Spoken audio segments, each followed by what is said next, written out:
Okay, hello everyone. So this moment we will discuss the our third lesson entitled the God the Father. So our focus this time is all about God the Father.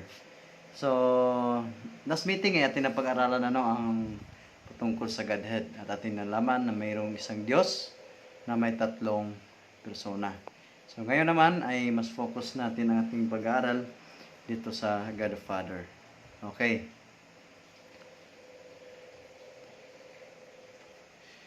God the Father is frequently misunderstood. Many are aware of Christ's mission to earth for the human race and of the Holy Spirit's rule within the individual.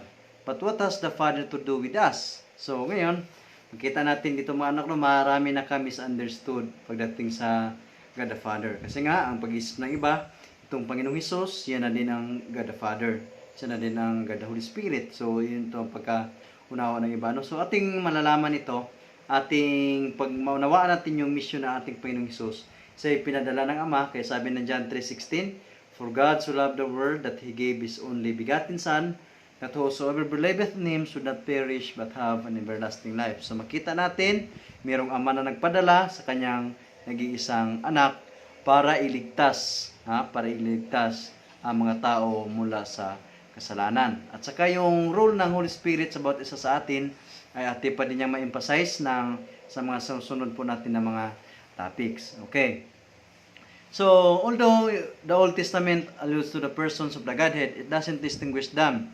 But the New Testament makes clear that Christ, God the Son, was the active agent in creation and that He was the God who led Israel out of Egypt. So, makita natin na mga anak sa Old Testament ay medyo general ang pagkabanggit hindi doon kung ito ba God the Father, ito ba God the Son, at God the Holy Spirit.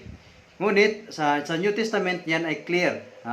Binanggit na yun sa New Testament. Mayroong sa Matthew 28, 19 and 20, sinasabi doon, yung baptizing them in the name of the Father, and of the Son, and of the Holy Spirit. So, andun na yung tatlo. So, maraming mga instances sa Biblia na binabanggit itong tatlong persona ng Kadiyusan. Okay.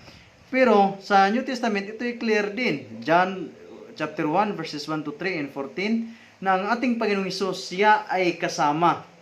Siya ay manlalalang. Sa pamagitan niya, ang lahat ng bagay ay nagawa. So makikita natin yan. At siya din ang Diyos. Sabi dito, at siya din ang Diyos ang nag-lead ng Israel mula sa Egypt upang sila ay makalabas ng Egypt. Okay. A God of mercy. No sinful human being has ever seen God. God demonstrated His character by His gracious acts. So, makita natin mga anak, si Moses ay gusto niya makita ang Diyos mukhaan. Ngunit, sinabi ng Diyos, ay walang ning tao na makakita sa akin at siya ay nabubuhay. So, hindi pala pwede kasi kung makita natin ng Diyos, tayo ay mamamatay. So, makita natin mga anak. Ngunit, kahit hindi natin walang minsan nakikita sa Diyos, ito ay pinakikita niya kung ano ang karakter ng ating Panginoong Diyos. So yan, makita natin sa mga text na nandyan, ay maaari natin niyang basahin. So, kita natin hindi sinasabi ng Biblia kung ano ang kanyuan ng Diyos, ang mukha ng Diyos, ngunit ay ini-introduce ng Biblia kung anong karakter meron ang ating Panginoong Diyos. Okay. A covenant God, eager to establish lasting relations. God made solemn covenants with people such as Noah and Abraham. So makita natin kung gaano ang Diyos nakipagtipan sa Old Testament. Kaya nga isang sa pangalan niya, yung Yahweh, Jehovah, ang Diyos na nakikipagtipan sa kanyang mga tao. So ang gusto ng Diyos ay makikipagtipan sa mga tao. So makita natin dyan ang example kay Noah at kay Abraham. Okay, a Redeemer God, ang Diyos na nagliligtas. As God of the Exodus, He miraculously led a nation of slaves to liberty. This great redemptive act is the backdrop for the entire Old Testament and an example of His longing to be a Redeemer. So makita natin, so nung grade 10 siguro kayo, ay kung naalala nyo pa, na-discuss doon ng ating Panginoong Diyos. Inilabas ang mga Israelites mula sa Egypt patungong Kanaan. At makita natin kung ano naranasan nila doon sa Egypt. Sila ay naging alipin. Pinahirapan sila, marami silang ginagawa doon at ang Diyos ay gumagawa ng mga bagay na kamangha-mangha. Inilabas niya, iniligtas niya ang kanyang tao mula sa pag-alipin doon sa Egypt. At yan din ang isa sa mga ehemplo, sa mga halimbawa na tayo, na tayo ay kanya ding iligtas at siya rin ang magiging nating tagapagligtas. Okay, a God of refuge. So mga anak, wala naman talagang ibang tayong masisilungan, mapupuntahan bukod lamang sa Diyos. So, katulad ni David, lalo na nung siya ay nagkasala, tanging ang Diyos lamang, tanging ang Diyos lamang ang kanyang nilapitan sa kanyang pagkakasala. Kaya nga dito sa dugtong nito, a God of forgiveness.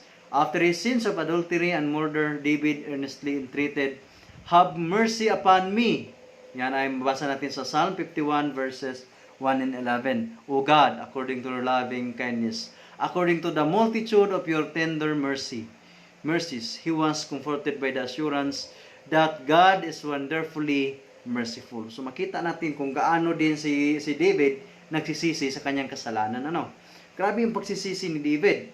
Kinumpisal niya ang kanyang kasalanan, nagsisisi siya, may isa ng tawad, at pinanghawakan niya ang assurance, ang kasiguraduhan na siya ay patawarin ng Panginoong Diyos sapagkat ang Diyos ay mapagmahal at Diyos na mapagpatawad. A God of goodness.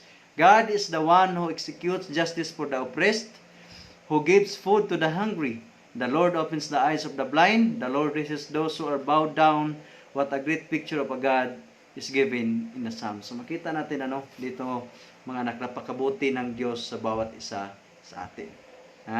Makikita natin kung bakit may yung mga alipin, di ba? Yung mga naging alipin, kinawawa ay talagang, lalo na yung mga Israelites ay talagang to the rescue ang ating Panginoong Diyos. Kasi nga ang ating Diyos ay God of justice, kaya yung mga masasama din ay nagre-resulta din yon ng kanilang nagre-resulta din ito ng punishment sapagkat ang ating Diyos ay Diyos na justice. So, ibig sabihin ay fair siya sa lahat ng kung ano ating ginagawa. Ito'y may bunga. Pag mabuti, ay ang bunga ay mabuti din. Pag masama, ay talaga may mga consequence ito mga anak. At sabi pa nga dito, siya nagbibigay ng pagkain. Pagkain sa mga nagugutom. At nagbubukas ng mga mata ng mga bulag. So makita natin mga anak dito kung gaano kadakila, kabuti ang Diyos sa bawat isa sa atin. Okay. A God of faithfulness. In spite of God's greatness, Israel wandered away from Him most of the time. Though God permitted her to experience the calamities caused by her unfaithfulness, attempting to correct Israel's ways, He still embraced her with His mercy. So makita natin, dahil ang Diyos ay napakadakila sa lahat, lalo na ng kanyang pag-ibig, pagmamahal sa tao. Makita natin ito mga anak sa sitwasyon ng Israelites. Maraming beses silang tumalikod sa Panginoong Diyos. Sa kabila ng kagandahan, kabutihan, kadakilaan na ginawa ng Diyos sa buhay nila, mula pa nung una sa simula, ay palagi pa rin silang tumatalikod sa Panginoong Diyos. Palagi pa rin silang sumusuway sa Diyos. Ngunit sa kabila ng yon, ng kanilang pagsuway, pinaranas din ng Diyos sa kanila ang mga bunga, ng mga consequence nung kanilang pagsuway para i-correct itong Israelites dahil sa kanilang mga maling ginagawa. So makita natin dito ang Panginoong Diyos ay napakabuti, napakamaawain ng Diyos about isa sa atin. So makita ninyo sa kabila ng ginawa ng mga Israelites, sa kabila ng pagtalikod, sa kanya, pagsupil sa kanya, andun pa rin ang Diyos, patuloy na nagmamahal sa kanila. Ganon din sa atin, mga anak. Kahit gaano tayo kasama, hindi ito nagpapabago ng pagmamahal ng Diyos sa bawat isa sa atin. Okay. A God of salvation and obedience. Through the day of the Lord, the prophets reveal God's action on behalf of His people at the end of time.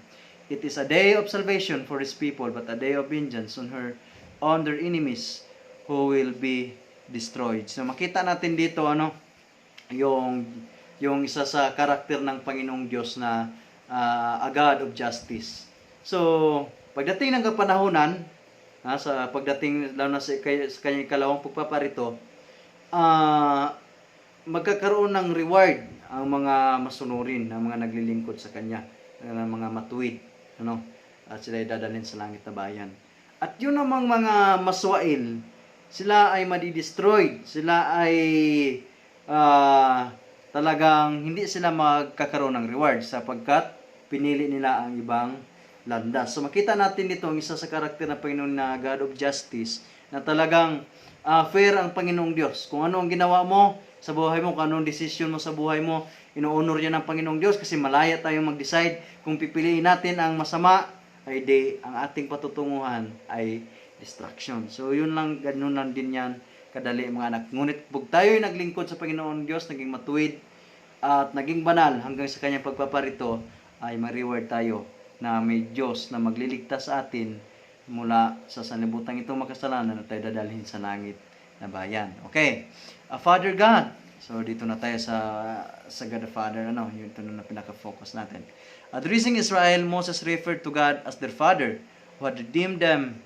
Through redemption, God adopted Israel as His child. So, katulad nga nung sa Israel, mula kay Moses, dahil sila iniligtas ng Panginoong Diyos, so ito sila ina-address nila na God the Father, kanilang Ama, ng Diyos na nagliligtas sa kanila. Sapagkat naging anak nila ng Diyos ang Israel, sapagkat niligtas niya ang Israel. So through redemption, God adopted Israel as His child. So parang ganun din sa atin, sa pamagitan ng paliligtas. At kahit nga, kasi siya ang ating manggagawa, manlalalang, creator. So talagang siya ang ating Ama.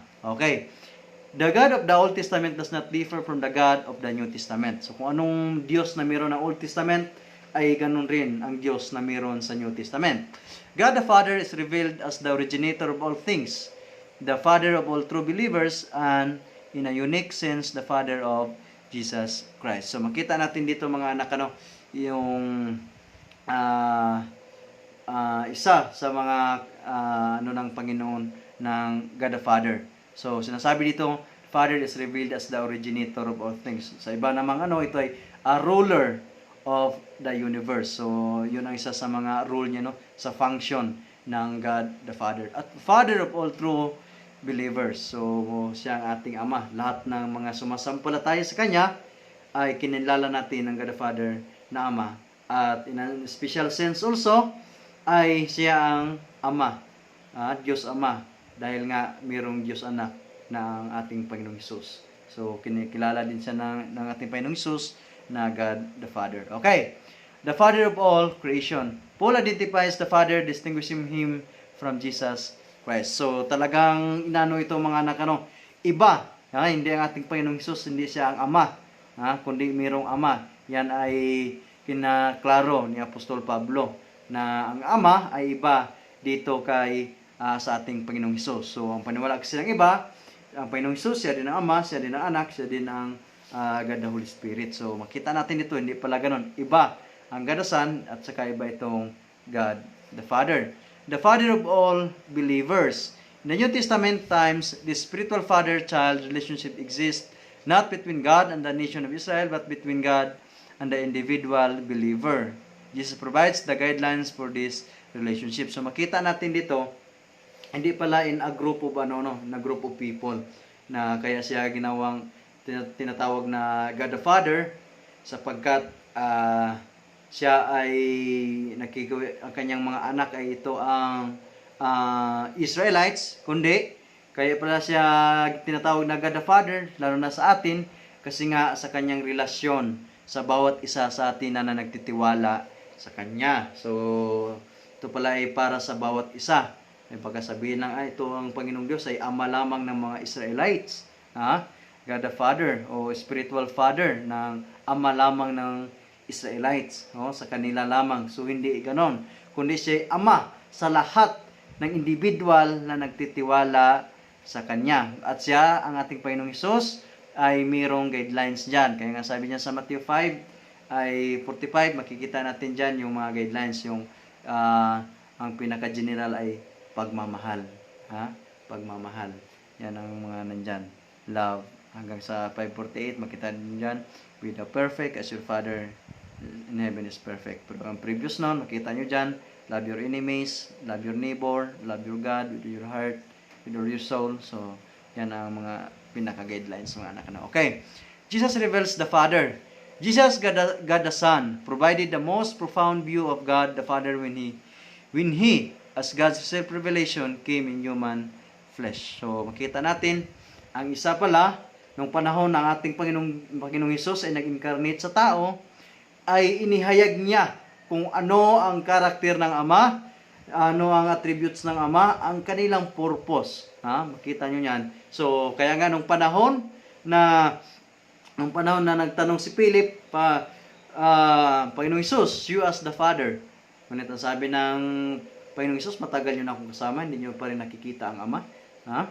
Kasi nga, sa pamagitan niya, kung ano ang karakter, anong nature ang nakita natin doon sa Diyos Anak, ay yun din ang mayroon sa God the Father. Bukod lang doon sa pagiging tao, sapagkat ang God the Son lamang ang nag-incarnate sa pagiging tao. So yung karakter na ipinakita ng anak ay ganun din ang karakter ng God the Father. So talagang inihayag niya na ang Diyos ay pagmamahal. Kaya nga sabi doon sa John 3:16, for God so loved the world that He gave His only begotten Son, that whosoever believeth in Him should not perish, but have everlasting life. So that's sa pagmamahal ng Diyos, binigay niya ang kanyang anak. So para ipakita sa atin kung gaano kamahal tayo ng ating Panginoong Diyos kasi nagkatawang tao. So mabasa natin dyan sa John 1 verse 1, 14, saka 18. So sa pamagitan niya, ang lahat ng bagay nagawa nung pasimula, siya ang birbo. So yan, mababasa, pwede nyo basahin yan mga anak. Saka sa 14, itong salita na ito, itong verbo na ito, ay nagkatawang tao. So yan ang ating Panginoong Hesus. Okay. Jesus reveals the Father, a God who gives. Jesus revealed His Father as a giving God. We see His giving at creation, at Bethlehem, and at Calvary. What greater testimony about the Father could be given? So makita nyo mga anak, kung ano ang isa sa characters ng ating Panginoong Hesus. Kita nyo, a giving God. So, ito din yung isang character ng Father na nireveal ng ating Panginoong Hesus. Nakita natin yan sa creation. Ha? Binigay niya lahat ng ating pangangailangan. Pangailangan ng tao, ibinigay niya. At pati ang kanyang anak, ibinigay niya. Di ba? Sa Bethlehem at saka sa Calvary. Ha?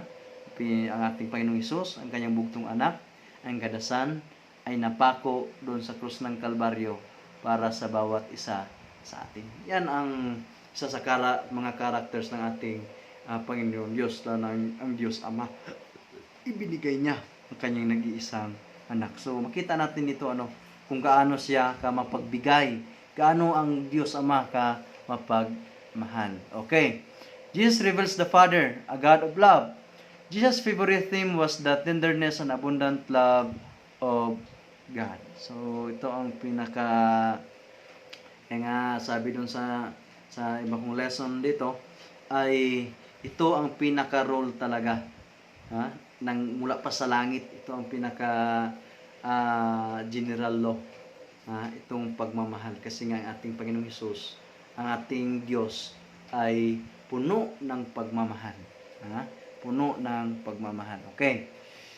Christ knew that revealing the precious love of His Father was the key to bringing people to repentance. So, dahil sa pagmamahal na itong mga anak na ipinakita ng Ama, dahil sa pagmamahal ng Ama na naihayag sa pamagitan ng Diyos Anak, tayo sana ay magkaroon ng motivation sa ating mga buhay na magsisisi, at mahalin ang ating Panginoong Diyos. So, makita nyo dyan, kung makita nyo kung gaano tayo kamahal ng Diyos, dapat ito ang nagpa-motivate sa atin.